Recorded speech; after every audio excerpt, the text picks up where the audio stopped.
नमस्कार, जय हिंद मित्रों। हम लोग देख रहे थे एमए एजुकेशन जो है सेकेंड सेमेस्टर के शिक्षा शास्त्र में फर्स्ट पेपर जो है मापन, मूल्यांकन एवं सांख्यिकी। तो चलिए आइए देखते हैं। पहला जो चैप्टर था, अभी तक हमने पहले जो वीडियो में डिस्कस किया है वो था सिलेबस। जो फर्स्ट पेपर है उसका सिलेबस क्या क्या है, क्या क्या आपको पढ़ के जाना है। तो चलिए आइए उसी को अब हम सिलेबस के आगे जो है एक एक पेज को डिस्कस करते चलेंगे। पहला है मापन और मूल्यांकन। चैनल को अगर सब्सक्राइब नहीं किया है तो आप सब्सक्राइब कर लें। एमए एजुकेशन सेकेंड सेमेस्टर के सारे सब्जेक्ट के वीडियो अपलोड किए जाएंगे। ये इजी नोट्स है, आप इतना ही पढ़कर जाइए और आराम से पेपर देकर आइए। आइए देखते हैं मापन और मूल्यांकन। पहला प्रश्न आया कि मापन की संकल्पना का वर्णन कीजिए। मापन क्या है? शिक्षा के क्षेत्र में मापन एवं मूल्यांकन की आवश्यकता का वर्णन कीजिए। तो इसमें देखना है मापन का अर्थ एवं परिभाषा। सबसे पहला अच्छे से समझना है। आधुनिक युग में हमारे जीवन में मापन का महत्वपूर्ण स्थान है। जन्म से मृत्यु तक व्यक्ति का जीवन मापदंड द्वारा मापा जाता है। जन्म के समय नवजात शिशु के स्वास्थ्य का मापन करने के लिए उसके शारीरिक भाग को मापा जाता है। उसकी शारीरिक वृद्धि के साथ साथ उसके भोजन की मात्रा निर्धारित की जाती है। विभिन्न विज्ञानों के विकास के मापन विधियों का योग रहा है और मानव शरीर के तापक्रम, रक्तचाप, नाड़ी की गति व दिल की धड़कन के मापन की विधियों के कारण ही चिकित्सा विज्ञान का विकास हुआ है। कृषि विज्ञान का विकास भी मिट्टी, बीज के गुण, विभिन्न उपजों के लिए जल, वायु की सही मात्रा के मापन के कारण हुआ है। बालक की शिक्षा योजना बनाते समय उसके मानसिक स्तर और क्षमताओं के ध्यान में रखना आवश्यक होता है। उसके सर्वांगीण विकास के लिए शैक्षिक उपलब्धि एवं व्यक्तिगत संबंधी विशेषताओं का मापन एवं मूल्यांकन करना आवश्यक होता है। मापन की सहायता से बालक में उन गुणों का विकास संभव है जो उसे अपने स्वयं और समाज के कल्याण में सहायक हों। वास्तव में मापन से अभिप्राय मात्रात्मक मूल्य से होता है। इसमें वस्तु, घटना, निरीक्षण तथा सामान्य व्यवहार का वर्णन अंकों के द्वारा करते हैं। स्टीवेंस के अनुसार मापन किन्हीं निश्चित स्वीकृत नियमों के वस्तुओं को अंक प्रदान करने की प्रक्रिया है। और हेल्मस्टेडर के अनुसार मापन को एक प्रक्रिया के रूप में परिभाषित किया जाता है जिसमें किसी व्यक्ति या पदार्थ में निहित विशेषताओं का आंकिक वर्णन होता है। गिलफोर्ड के अनुसार मापन वस्तु या घटनाओं को तर्कपूर्ण ढंग से संख्या प्रदान करने की क्रिया है। उपयुक्त परिभाषाओं के आधार पर हम कह सकते हैं कि मापन का अर्थ किन्हीं निश्चित इकाइयों में किसी वस्तु या गुण के परिमाण का पता लगाना। शिक्षा के क्षेत्र में जब हम एक विद्यार्थी की योग्यता या विशेषता की मात्रा को गणितीय इकाइयों में व्यक्त करते हैं तो वह मापन कहलाता है। शिक्षा में मापन एवं मूल्यांकन की आवश्यकता। यह ठीक है कि मापन और मूल्यांकन में अंतर है, परंतु शिक्षा के क्षेत्र में मापन और मूल्यांकन दोनों का ही महत्व और उपयोगिता है। मापन के बिना मूल्यांकन संभव नहीं है। यहाँ हम शिक्षा में मापन और मूल्यांकन के महत्व एवं उपयोगिता की चर्चा संक्षेप में कर रहे हैं। बालक के संबंध में आवश्यक सूचनाएं। मापन और मूल्यांकन के द्वारा ही व्यक्ति या बालक के संबंध में आवश्यक सूचनाएं प्राप्त होती हैं। इसके द्वारा ही बालक की विभिन्न शारीरिक एवं मानसिक योग्यताओं, अभिरुचियों, निष्पत्तियों आदि के संबंध में विश्वसनीय सूचनाएं प्राप्त होती हैं, जिनके अभाव में शिक्षण कार्य पूर्ण नहीं हो सकता है। बालक के संबंध में भी विश्वसनीय एवं वांछनीय सूचनाओं के आधार पर ही उनका श्रेणीक्रम एवं निर्देशन किया जाता है।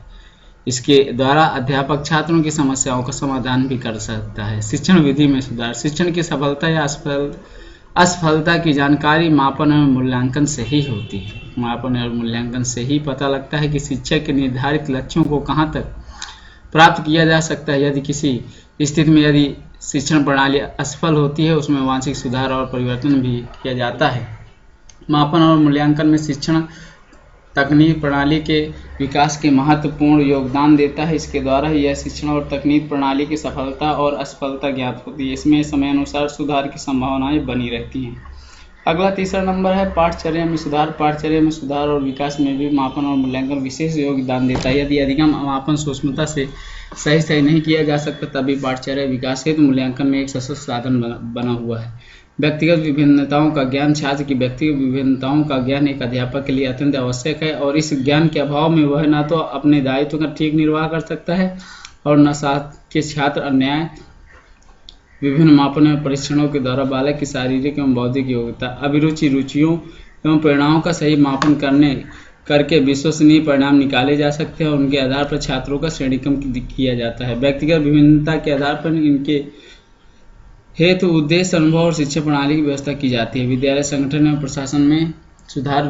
विद्यालय संगठन और प्रशासन की भी सफलता इस तथ्य पर निर्भर करती है कि बालक के व्यवहार में परिवर्तन किस सीमा तक हो रहा है। अतः विद्यालय संगठन और प्रशासन में तो मनोवैज्ञानिक मान्यताओं पर आधारित है जो परीक्षण एवं मूल्यांकनों के परिणाम हैं। आज के संगठन की मूल समस्याएं अनुशासनहीनता, दोषपूर्ण परीक्षा प्रणाली, अनुचित साधन का उपयोग, गिरता हुआ शिक्षा स्तर, नवीन पाठ्यक्रम की प्रति छात्र, अध्यापकों एवं अभिभावकों की उदासीनता आदि। मूल्यांकन और मापन के आधार पर ही उनके संबंध में रचनात्मक कार्यक्रम बनाए जा सकते हैं। अगला 6वां नंबर है वर्ग विभाजन एवं कक्षोन्नयन में सहयोग। छात्र की प्रगति एवं मापन मूल्यांकन करके ही हम उनके वर्ग विभाजन कर सकते हैं और इसी स्तर पर कक्षोन्नयन किया जा सकता है। परीक्षा प्रणाली के अभाव में वर्तमान शिक्षा की जो दुर्गति हो रही है उसके मापन और मूल्यांकन द्वारा ही रोका जा सकता है। निदान एवं उपचार में सहायक। छात्रों में कुछ दुर्बलताएं प्रत्येक को देखने को मिलती हैं। यह दुर्बलताएं अक्सर भयंकर रूप ले लेती हैं। यदि अध्यापक इनकी अपेक्षा करता है, उनके प्रति उदासीनता बरतता है तो यह निरंतर बढ़ती रहती है। छात्रों का कक्षा से पलायन, गृह कार्य ठीक से न करता, लिखने में वर्तनी संबंधी दोष, बोलने में हकलाहट आदि ऐसी समस्याएं हैं जिनकी जानकारी मापन के द्वारा ही होती है। मूल्यांकन द्वारा प्राप्त निष्कर्षों के आधार पर अध्यापक बालकों को सही रास्ते पर ला सकता है। इस प्रकार मापन निदान एवं उपचार में भी सहायक है। मूल्यांकन का अर्थ एवं प्रविधियों का वर्णन कीजिए। मूल्यांकन किसे कहते हैं? मूल्यांकन की प्रमुख प्रविधियों की विवेचना कीजिए। सामान्यतः मूल्यांकन एक व्यापक पद है जो किसी लक्ष्य, व्यक्ति अथवा घटनाओं आदि के मूल्यांकन को सम्मिलित करता है। यह इसी प्रकार शैक्षिक मूल्यांकन छात्रों के मूल्यांकन के व्यक्ति करता है, जिसे बौद्धिक, सामाजिक और संवेगात्मक विकास के रूप में उनके व्यक्तिगत के विकास के क्षेत्रों में छात्रों की निष्पत्ति का मूल्यांकन सम्मिलित है। तत्पश्चात कक्षा प्रक्रिया के माध्यम से अधिगम अनुभव प्रदान किए जाते हैं। शिक्षण की गुणवत्ता, पाठ्यक्रम संबंधी सामग्री, शैक्षिक तकनीक एवं विद्यालय का आधारभूत ढांचा आदि तत्वों भी उसके अधिगम के प्रभावित करते हैं और अनुभवों में वृद्धि करते हैं। अतः अधिगम एवं शिक्षण में अभिवृद्धि की जांच मूल्यांकन द्वारा ही संभव है। चूँकि मूल्यांकन का क्षेत्र अत्यंत विस्तृत है, जिससे मूल्य निर्धारण एवं निष्पक्ष के संख्यात्मक एवं गुणात्मक दोनों ही वर्णन सम्मिलित रहते हैं। इस प्रकार स्पष्ट है कि शिक्षा में मूल्यांकन अभी एक नवीन अवधारणा है। इसका प्रयोग विद्यालय कार्यक्रम, पाठ्यक्रम, शैक्षिक सामग्री, शिक्षक एवं छात्रों की जांच के लिए किया जा सकता है। शैक्षिक मूल्यांकन के अर्थ के विभिन्न विद्वानों ने स्पष्ट किया है। टार, गिब्सन एवं एडम्स के अनुसार शैक्षिक मूल्यांकन किसी शिक्षण प्रक्रिया अथवा सीखने के अनुभव की उपादेयता की मात्रा पर निर्भर करता है। जेम्स एम ली के अनुसार मूल्यांकन विद्यालय, कक्षा एवं स्वयं के द्वारा निर्धारित शैक्षिक उद्देश्यों को प्राप्त करने के संबंध में छात्र की प्रगति की जांच है। इसके बाद अगला है शिक्षा आयोग के द्वारा। आइए देखिए शिक्षा आयोग के द्वारा देखते हैं।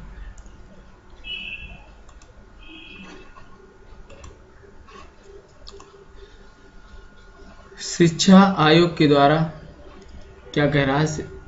शिक्षा आयोग ने मूल्यांकन के अर्थ को स्पष्ट किया है। मूल्यांकन एक सतत प्रक्रिया है जो संपूर्ण शिक्षा प्रणाली का एक अभिन्न अंग है और शैक्षिक लक्ष्यों से घनिष्ठ रूप से संबंधित है। यह छात्रों की अध्ययन आदतों तथा शिक्षक की विधियों पर अधिक प्रभाव डालता है। इस प्रकार यह न केवल शैक्षिक उपलब्धि के मापन में सहायक करता है वरन उसमें सुधार भी करता है। माइकेलिस के अनुसार मूल्यांकन लक्ष्यों की प्राप्ति की सीमा को निर्धारित करने की प्रक्रिया है। इसके बाद देखेंगे मूल्यांकन की प्रविधियां। मूल्यांकन की प्रविधियों के बारे में बात करते हैं।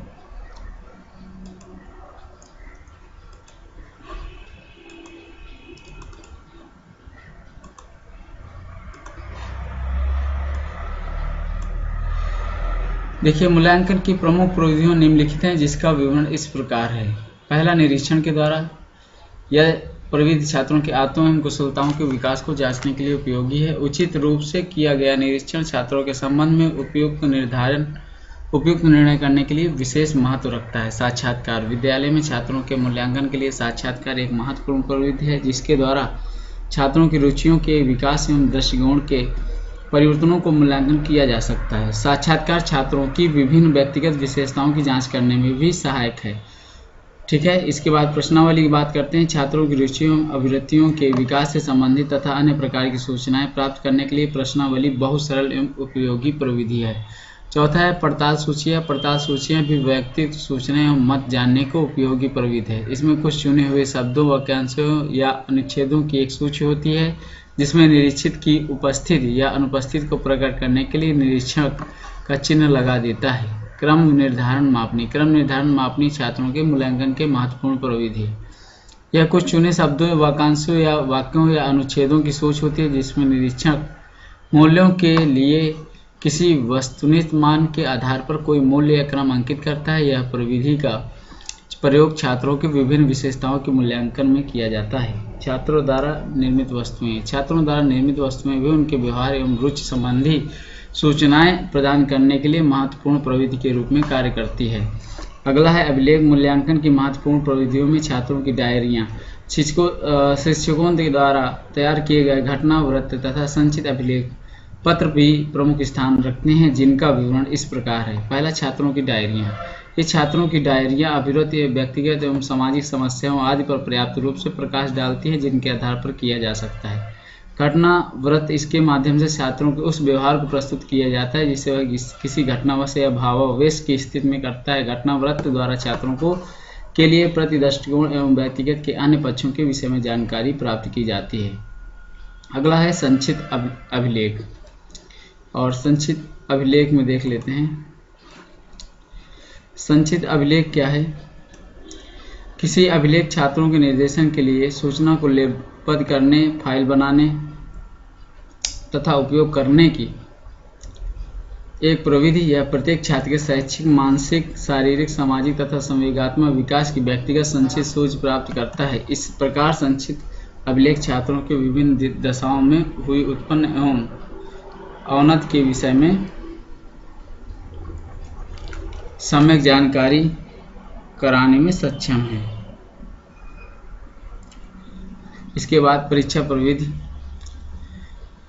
ठीक है, ये हो गया। लिखित परीक्षा। विद्यालय में छात्रों की उपलब्धियों के मूल्यांकन में लिखित परीक्षाओं का प्रयोग विशेष रूप से किया जाता है। इसके अंतर्गत दत्त कार्य, प्रतिवेदन लिखना तथा कागज पेंसिल परीक्षाएं आदि आते हैं। उनके द्वारा छात्रों की ज्ञान उपलब्धि, किसी समस्या की आलोचनात्मक ढंग से व्याख्या एवं विषय वस्तु को संगठित करने की योग्यता की जांच की जा सकती है। वर्तमान परीक्षाओं में दीर्घ उत्तरीय, निबंधात्मक, लघु उत्तरीय व वस्तुनिष्ठ अति लघु उत्तरीय प्रकार के परीक्षणों का उपयोग हो रहा है। ये परीक्षाएं शिक्षक द्वारा निर्मित प्रमाणीकृत दोनों प्रकार की होती हैं। इसके बाद मौखिक परीक्षा। इस परीक्षा में मौखिक प्रश्न, वाद विवाद, विचार विमर्श द्वारा छात्र के सूचनात्मक ज्ञान, पढ़ने की योग्यता, उच्चारण आदि की जांच करते हैं। मौखिक परीक्षा के द्वारा छात्रों के व्यक्तिगत गुणों एवं अवगुणों की जानकारी प्राप्त की जा सकती है। यह परीक्षा लिखित परीक्षाओं की पूरक कही जाती है। प्रायोगिक परीक्षा। इस प्रविधि का प्रयोग प्रायोगिक विषयों में मूल्यांकन में किया जाता है। इससे छात्र के सृजनात्मक एवं व्यवहारिक अभ्यास का सरलता एवं व्यापकता से मूल्यांकन किया जा सकता है। प्रश्न 3 देखते हैं। मापन एवं मूल्यांकन में संबंध क्या है, स्पष्ट कीजिए या फिर दोनों में अंतर बताइए। आइए तुलना करते हैं। मापन और मूल्यांकन एक दूसरे के घनिष्ठ रूप से संबंधित है, फिर भी दोनों में स्पष्ट भिन्नताएं दृष्टिगोचर होती हैं। मापन का अर्थ यथार्थ परिमाणात्मक मूल्य, जैसे इंचों में किसी मेज की लंबाई का मापन, किलोमीटर में दूरी का मापन या किसी परीक्षण में विद्यार्थियों के अंक प्राप्त करना आदि। जबकि मूल्यांकन का अर्थ अधिक व्यापक है। इसे स्पष्ट करते हुए ब्रैडफील्ड तथा मोरडॉक ने लिखा है, मापन की प्रक्रिया में किसी घटना या तथ्य के विभिन्न परिणामों के लिए प्रत्येक निश्चित किए जाते हैं ताकि उस घटना या तथ्य के बारे में यथार्थ निश्चय किया जा सके। जबकि मूल्यांकन में उस घटना का तथ्य मूल्य ज्ञात किया जाता है। मापन किसी वस्तु का संख्यात्मक विवरण प्रस्तुत करता है, अर्थात इससे ज्ञात होता है कि कोई वस्तु कितनी है, जबकि मूल्यांकन गुणात्मक विवरण प्रस्तुत करता है, अर्थात यह बताता है कि कोई वस्तु कितनी अच्छी है। मूल्यांकन के क्षेत्र में मापन की अपेक्षा अधिक व्यापक है। मापन में किसी एक गुण की परीक्षा की जाती है, जबकि मूल्यांकन में व्यक्तिगत के रूप से सभी पक्षों का शारीरिक, मानसिक, सामाजिक, नैतिक की परीक्षा की जाती है। मापन मूल्यांकन की अपेक्षा कम समय लेता है, जबकि किसी क्षेत्र में व्यक्ति की योग्यता के मापन के लिए केवल एक परीक्षण का प्रयोग किया जाता है, जबकि मूल्यांकन के लिए एक से अधिक परीक्षणों का प्रयोग करना होता है। उदाहरण के लिए विद्यार्थी की भाषा संबंधी योग्यता के मापन के लिए भाषा संबंधी परीक्षण का प्रयोग कर सकते हैं, किंतु भाषा की योग्यता का मूल्यांकन करने के लिए हमें उसकी भाषा संबंधी रुचि, अभिक्षमता, कौशल आदि को भी ज्ञात करना होता है। मापन वस्तुनिष्ठ होता है, जबकि मूल्यांकन आत्मनिष्ठ होता है। मापन की अपेक्षा मूल्यांकन में अधिक धन व्यय होता है, क्योंकि मापन में जहां एक समय में ही एक ही परीक्षण का प्रयोग होता है, वहां मूल्यांकन में अनेक परीक्षणों के अतिरिक्त विभिन्न मूल्यांकन पद्धतियां जैसे निरीक्षण, साक्षात्कार, प्रश्नावली आदि का भी प्रयोग किया जा सकता है। मापन का संबंध किसी वस्तु के मात्रात्मक स्वरूप से होता है, जबकि मूल्यांकन में मात्रात्मक एवं गुणात्मक दोनों स्वरूपों का स्थान दिया जाता है। इसे निम्नलिखित प्रकार से व्यक्त कर सकते हैं। मूल्यांकन बराबर क्या होता है? मापन प्लस मूल्य निर्धारण। मापन में कोई वस्तु कितनी है का उत्तर दिया जाता है, जबकि मूल्यांकन में उस वस्तु की वैल्यू क्या है, मूल्य क्या है, उत्तर दिया जाता है। जैसे एक टाइप सीखने वाले छात्र को लिया जाए और यह पाया जाए कि वह 70 शब्द प्रति मिनट टाइप करता है, टाइप करने में 4 गलतियां करता है, तो उसकी गति व स्पीड पर शुद्धता का मापन होगा। यदि विद्यार्थी के अंकों को सामने रखकर तुलना की जाए तो उसे बी ग्रेड दिया जाएगा। तो इस प्रक्रिया को मूल्यांकन कहेंगे। मापन एवं मूल्यांकन में सूक्ष्म अंतर होते हुए भी दोनों में स्पष्ट संबंध दिखाई देता है। वस्तुतः मूल्यांकन गुणात्मक निरूपण करने की प्रक्रिया है, अतः यह भी एक प्रकार का मापन ही है।